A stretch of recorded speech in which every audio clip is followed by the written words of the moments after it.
So video special ఎవరి గురించి అంటే ఎవరైతే ఇప్పుడే కొత్తగా 10th inter and degree and what ever graduation complete చేసుకొని జాబ్ ను సర్చ్ చేస్తున్నారో సో మీ అందరి గురించే వీడియో.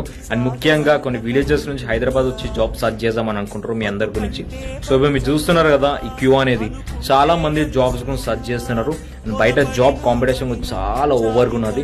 ఎందుకంటే గవర్నమెంట్ సెక్టర్ పక్కకు పెట్టు, ఈ ప్రైవేట్ సెక్టర్ చాలా టఫ్ కాంపిటీషన్ ఉన్నది, పైగా మన హైదరాబాద్ లో. సో ఇప్పుడు చదువుకొని గ్రాడ్యుయేషన్ చేసిన చాలా కుప్పలు ఉన్నారు హైదరాబాద్ లో, అర్థమైందా?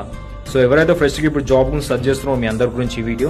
So better rather than job search చేసే బదులు సెల్ఫ్ గా ఏదైనా ఎంప్లాయ్మెంట్ క్రియేట్ చేసుకునే ఆప్షన్ చూడండి, అది చాలా బెటర్. ఎందుకంటే మీ ఫ్యూచర్ లో లైఫ్ ఉండాలంటే మాత్రం ఈ జాబ్స్ అనేవి పర్మనెంట్ కాదు. ఎందుకంటే ఇప్పుడున్న కాంపిటీషన్ కి ఏ జాబ్ లకైనా ఎవరి పీకేసాడో గ్యారంటీ లేదు, అర్థమైంది? ఇప్పుడు హైటెక్ సిటీ, మాదాపూర్, రాయదుర్గ్ ఒక్కసారి మెట్రోలో పని చూస్తే ఉన్న లైఫ్ అనేది సింగిల్ సెంటెన్స్ లో అర్థమైపోతుంది. ఒక్కొక్కడు ఇరుక్కొని పోతారు.